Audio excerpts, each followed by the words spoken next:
여러분들은 다 하나님이 살아계심을 믿으시죠? 그 믿음에 그 하나님이 여러분의 편이시라는 확신도 함께 하시기를 축복합니다. 하나님이 살아계실 뿐만 아니고 그 하나님이 내 편이다, 이렇게 고백할 수 있다는 것은 정말 대단한 믿음입니다. 그리고 우리가 하나님을 믿었다면 반드시 그런 믿음으로 나아가야 됩니다. 이 시편 118편은 하나님을 믿는 자의 놀라운 신앙 간증입니다. 하나님을 믿는 사람은 도대체 어떻게 사는지를 이 시편 118편에서 참 놀랍게 말씀하고 있습니다. 그 중에서 제 마음에 가장 와닿았던 구절이 주님은 내 편이라고 하는 시편 기자의 고백입니다. 6절, 7절에 보면 두 번에 걸쳐서 주님은 내 편이시다 하는 고백을 하고 있습니다. 6절에 주님은 내 편이시므로 나는 두렵지 않다. 사람이 나에게 무슨 해를 끼칠 수 있으랴. 주님께서 내 편이 되셔서 나를 도와주시니 나를 미워하는 사람이 망하는 것을 내가 볼 것이다. 주님이 내 편이시니 나는 어떤 사람도 두렵지 않다. 여러분은 정말 하나님을 믿으니 그런 믿음이 있으십니까?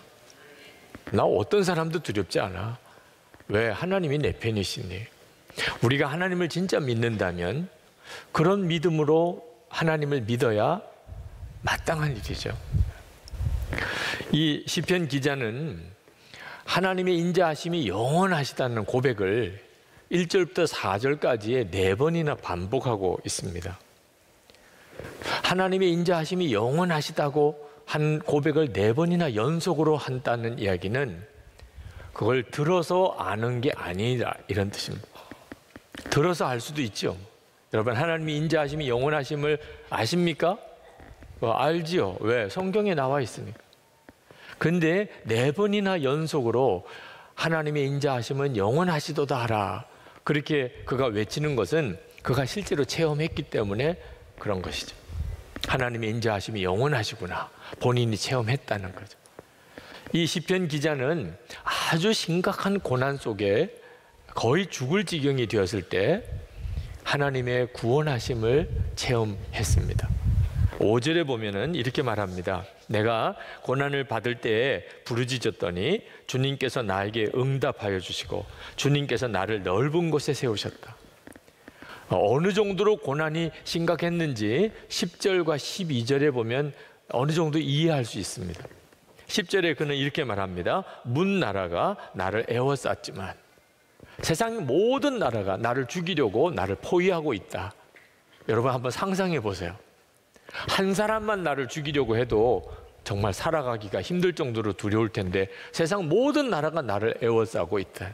12절에 그들이 나를 벌떼처럼 에워싸고 가시덤불에 붙은 불처럼 나를 삼키려고 하였지만, 그러니 이 시편 기자는 사실 살아날 가능성이 전혀 없다. 누구나, 본인도 그렇고 다른 사람도 그렇고 이제 죽었구나, 이럴 상황이었는데 하나님께 기도하고 하나님이 구원해 주신 것입니다. 그러니 시편 기자에게 있어서의 하나님에 대한 찬양은 정말 감격 그 자체입니다. 시편 118편에 계속해서 시편 기자는 하나님에 대한 감사와 찬양을 계속 반복하고 있습니다. 구원받은 체험이 분명하니까. 자, 여러분은 주님은 내 편이시다, 이렇게 담대하게 고백할 수 있는 그런 믿음을 가지고 있습니까? 하나님을 믿지만 하나님은 내 편이시다, 이렇게 담대하게 고백은 못하는 분들이 상당히 많이 있습니다. 왜 그럴까요?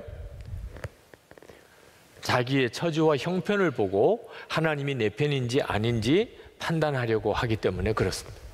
모든 일이 다 잘 되고 하는 일마다 다 성공하고 자녀들도 다 잘 되고 몸도 건강하고 그러면 하나님이 내 편이시구나, 그렇게 생각할 수도 있겠죠. 하는 일마다 다 안 되고 모든 게 다 사업이 어렵고 자녀들도 가정도 심각한 문제가 많고 어려운 일이 한두 가지가 아니고, 그러면 마음에 하나님이 내 편 되어주지 않으시는구나, 그렇게 생각할 수 있죠. 여러분, 믿음을 이렇게 자기 처지와 형편에다가 근거를 두는 믿음을 갖는 것은 대단히 위험합니다. 여러분이 절대 그렇게 믿으시면 안 됩니다. 여러분 모두에게 하나님은 내 편이시라고 말할 수 있는 확실한 증거가 있습니다.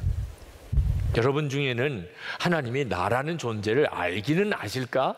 내 편이 되는 건 고사하고 나를 알기는 아실까? 이렇게 사람들이 많은데 도대체 나를 주님이 알고는 계실까? 아마 설교하는 저 목사도 나를 모를 텐데 하나님이 아실까? 여러분 중에 혹시 그런 생각을 하시는 분이 있다면 하나님이 아십니다, 여러분. 말씀에 분명히 말씀하셨습니다. 이사야 30장 1절에 보면 야곱아 너를 창조하신 여호와께서 이제 말씀하시느니라. 이스라엘아 너를 조성하신 자가 이제 말씀하시느니라. 너는 두려워 말라. 내가 너를 구속하였고 내가 너를 지명하여 불렀나니 너는 내 것이라. 여러분 이 말씀이 하나님의 말씀은 나에게 주신 약속이라고 분명히 믿는 자에게 모두에게 적용이 됩니다. 너는 내 것이라. 아 정말 그럴까요? 하나님이 나에게 정말 그렇게 말씀하실까요? 확실한 증거가 있다니까요. 부정하기가 더 어려운 증거가 있습니다. 십자가입니다. 하나님께서 죄인인 지옥 갈 수밖에 없는 죄인은 나를 대신하여 십자가에서 죽으셨습니다. 자, 하나님이 내 편인가 아닌가 뭐 더 따질 거 있습니까? 히브리서 3장 1절에 보면 예수를 깊이 생각하라는 구절이 나옵니다. 여러분이 진짜 예수님을 24시간 계속 바라보고 예수님을 깊이 생각해 보십시오. 여러분의 마음에 하나님은 내 편이시구나. 그런 믿음과 고백이 저절로 나옵니다. 지금 여러분 안에 하나님의 성령께서 와 계신 것을 아시지요? 자, 하나님께서 내 편인가 아닌가 성령께서 내 안에 오신 거 보면 확실하잖아요. 아니 성령 하나님이 내 안에 임하셨는데 하나님이 내 편인가 아닌가 그걸 의심해요? 저나 여러분 모두에게나 하나님이 내 편이라는 확실한 증거가 있습니다. 이건 조금도 의심할 문제가 아닙니다. 그런데 주님은 내 편이시라고 이렇게 확신에 차서 고백하는 것이 한편은 아주 위험한 신앙일 수도 있습니다. 아주 이기적이고 자기중심적인 그런 믿음을 가지는, 하나님조차도 내 소유로 생각하는, 실제로 그런 사람들이 있습니다. 주님은 내 편이시다, 하나님은 내 편이시다, 말은 그렇게 고백을 하는데 실제로는 중심은 자기 중심이라 하나님마저도 내 것이라고 생각하는 이런 경우가 있습니다. 블레셋과 이스라엘이 싸울 때 이스라엘 군대가 아주 정말 기발한 생각을 했습니다. 여호와의 법궤를 우리 전쟁터로 가지고 가자. 하나님의 임재를 상징하는 여호와의 법궤가 성소에 있어야 되는데 그 법궤를 들쳐매고 전쟁터로 나간 겁니다. 이유는 뭐죠? 하나님이 우리와 함께 계시잖아. 법궤가 같이 있으니 이보다 더 분명한 증거가 어디 있어요? 그리고 여호와의 법궤까지 메고 왔으니 하나님이 가만히 계시겠습니까? 하나님이 우리를 지켜주시지 않겠어? 결과가 어떻게 됐습니까? 그들이 블레셋에 다 패했습니다.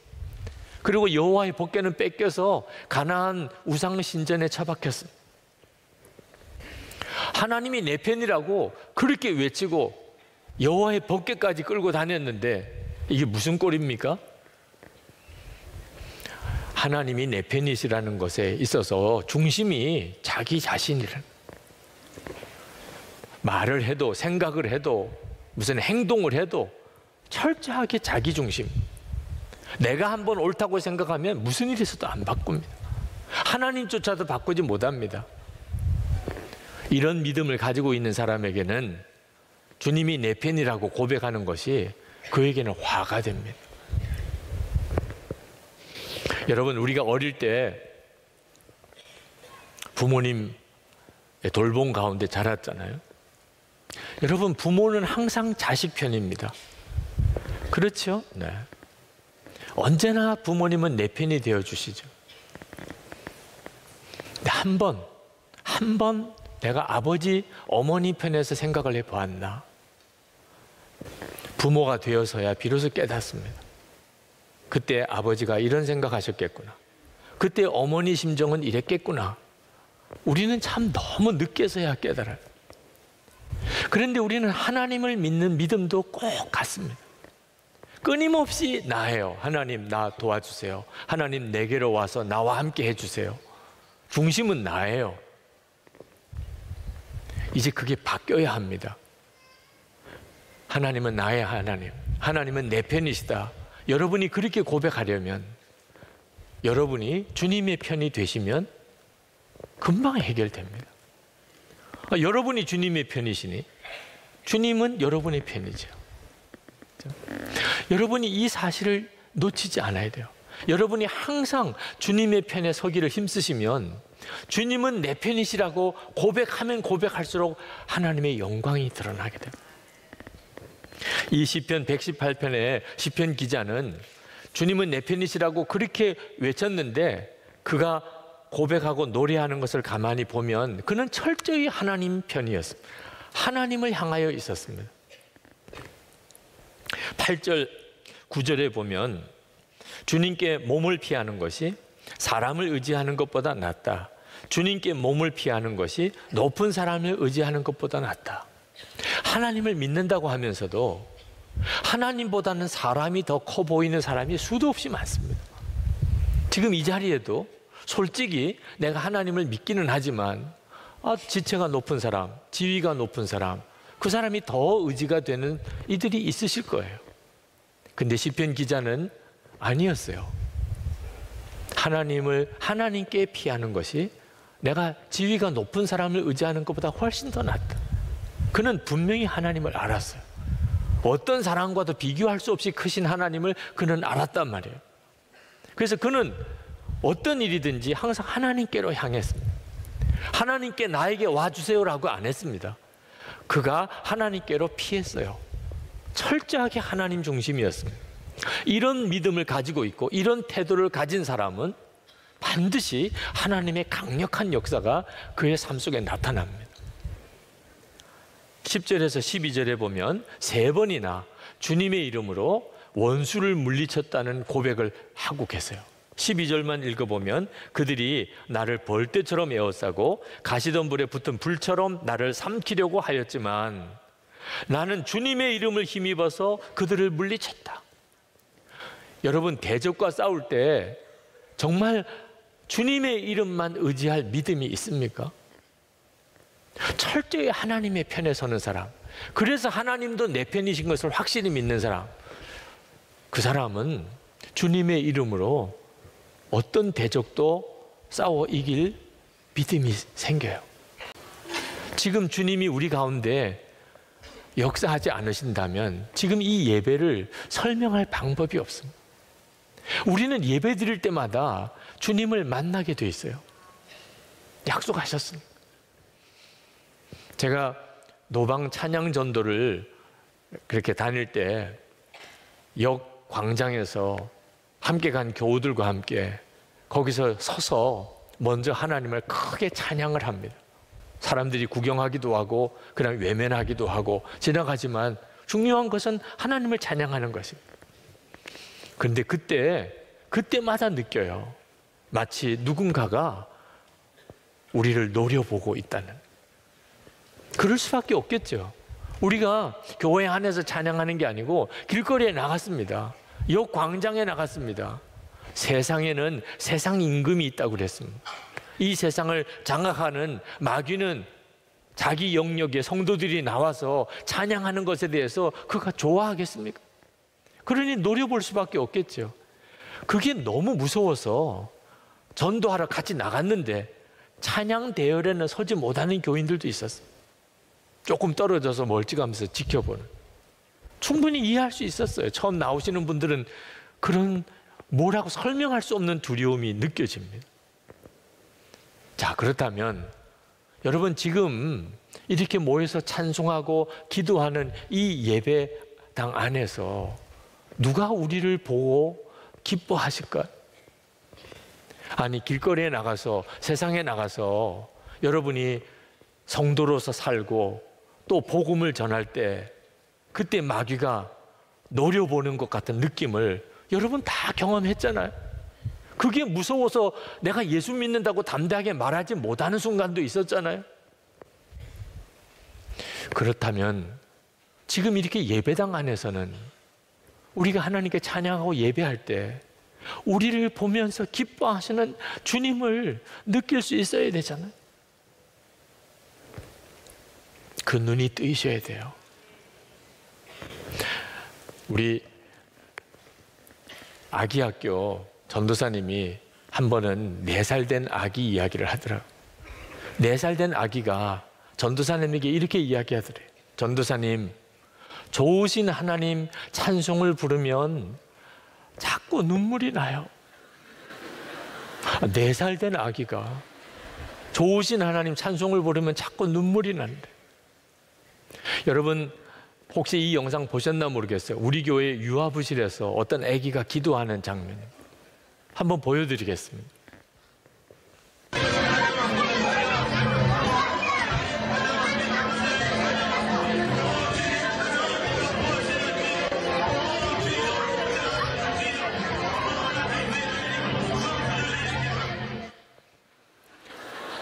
한번 만나면 무슨 기도했나 물어보고 싶어요. 네. 여러분이 정말 믿으면 주님은 지금 우리와 함께 계신다. 우리가 이처럼 예배 드릴 때마다 우리가 주님을 만나면 그러면 세상이 전혀 무섭지가 않습니다. 아무리 하나님이 계시다 안 계시다 그런 말들을 해도 전혀 세상이 무섭지가 않아요. 왜? 나는 예배 드릴 때마다 하나님을 만나는데. 하나님께서는 우리가 약하다고 또 능력이 없다고 또 미련하다고 우리를 세상처럼 그렇게 외면하시는 분이 아니십니다. 하나님이 내 편이시라고 하는 담대한 믿음이 있는 사람에게 더 이상 세상 사람들이 알아주지 못하고 내가 뭘 가진 것도 없고 별로 배운 것도 없고 인물도 잘생기지 못했고 아무 상관없습니다. 하나님은 항상 약한 자를 택하시고 미련한 자를 택하시고 없는 자를 택하여 쓰시는 하나님이신 게 너무 분명하니까 오늘 말씀에도 그렇게 나옵니다. 22절 말씀에 집 짓는 사람들이 내버린 돌이 집 모퉁이의 머릿돌이 되었다. 이것은 주님께서 하신 일이니 우리 눈에는 기이한 일이 아닌가. 집 짓는 사람이 내버린 돌이 집 모퉁이의 머릿돌이 됐다. 아무 쓸모없다고 버린 돌이 집 모퉁이의 머릿돌이 됐다. 이것은 예수님을 향한 예언입니다. 예수님께서 당신 자신에 대한 말씀이라고 친히 그렇게 언급하셨어요. 여러분, 예수를 믿는 우리, 그 예수님을 생명이고 주님으로 영접한 우리는 어떤 존재입니까? 예수님과 똑같아요. 집 짓는 사람이 버린 그런 쓸모없는 돌 같은 내가 집 모퉁이의 머릿돌이에요. 하나님이 그렇게 쓰세요. 여러분 자신이 아주 보잘것없어도 좋아요. 그건 문제가 되지 않아요. 여러분 안에 보배이신 예수 그리스도께서 계시기 때문에. 고린도후서 4장 7절에 우리가 이 보배를 질그려서 가졌으니 이는 심히 큰 능력은 하나님께 있고 우리에게 있지 아니함을 알게 하려 함이라. 그래서 하나님은 내 편이시라고 그렇게 담대하게 고백하는 겁니다. 어떤 분이 교회는 깨지기 쉬운 질그릇들이 이렇게 진열되어 있는 유리 찬장 같다 이런 표현을 했는데 참 기가 막힌 표현이에요. 제가 여러분들을 이렇게 쭉 보니까 다 유리 찬장 같아요. 아주 깨지기 쉬운 질그릇들이 이렇게 쫙 정렬이 되어 있습니다. 조금만 잘못 건드리면 그냥 깨져요. 여러분 옆에 있는 사람에게 이야기하세요. 잘못 건드리시면 깨집니다. 조심하세요. 네. 우리는 그렇게 깨지기 쉬운 질그릇이에요. 그런데 여러분이 깨지는 것 때문에 조심해야 되는 건 아니에요. 다시 한번 이야기하세요.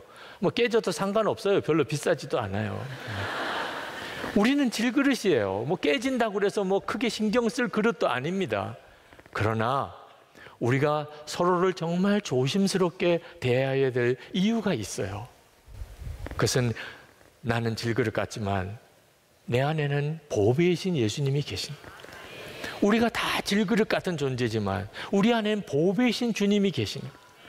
그래서 우리는 나 자신도 하나님이 내 편이라고 그렇게 고백하지만 함께 신앙생활하는 성도들을 보는 눈이 완전히 새로워지는 거예요. 성도들 한 사람 한 사람이 다 보배를 담은 질그릇이에요. 다 하나님은 저의 편이세요. 그래서 26절에 이렇게 고백합니다. 주님의 이름으로 오는 이에게는 복이 있다. 주님의 집에서 우리가 너희를 축복하였다. 주님의 이름으로 오는 성도들은 다 복이 있어요. 이것이 교회예요. 우리가 진정으로 주님이 내 편이라고 이렇게 고백하실 수 있으려면 주님을 살아계신 주님으로 체험해야 합니다. 그 사람만 이렇게 고백이 돼요. 여러분, 태양이 얼마나 크고 얼마나 뜨거운지 아시죠? 네. 그것도 모르는 분은 없으실 거예요. 그런데 실제로 그 태양 앞에 가서 그 태양이 얼마나 큰지를 실제로 눈으로 보고 그 태양이 얼마나 뜨거운지를 실제로 거기서 경험해 본 것과는 완전히 다른 거예요. 태양에 대해서 안다고 생각하는 것은 실제로 가서 보면 모르는 거나 같아요. 여러분, 천국이 있다는 거 아시죠? 그 천국이 좋은 것도 아시죠? 아마 그렇게 믿고 있을 거예요. 그러나 실제로 우리가 죽어서 천국에 가서 그 천국의 영광을 보는 것과는 완전히 다른 거예요. 그냥 들어서 아는 것과 실제로 본 거는 완전히 달라요. 모세가 그렇게 가나안 땅에 들어가고 싶었어요. 그러나 하나님은 못 들어간다고 그랬습니다. 혈기 때문에. 모세가 다시 한번 하나님께 간청을 했어요. 신명기 3장 25절에 구하옵나니 나를 건너가게 하사 요단 저쪽에 있는 아름다운 땅, 아름다운 산과 레바논을 보게 하옵소서. 하나님께서 그 모세에게 그만해도 족하니 이 일로 다시 내게 말하지 말라.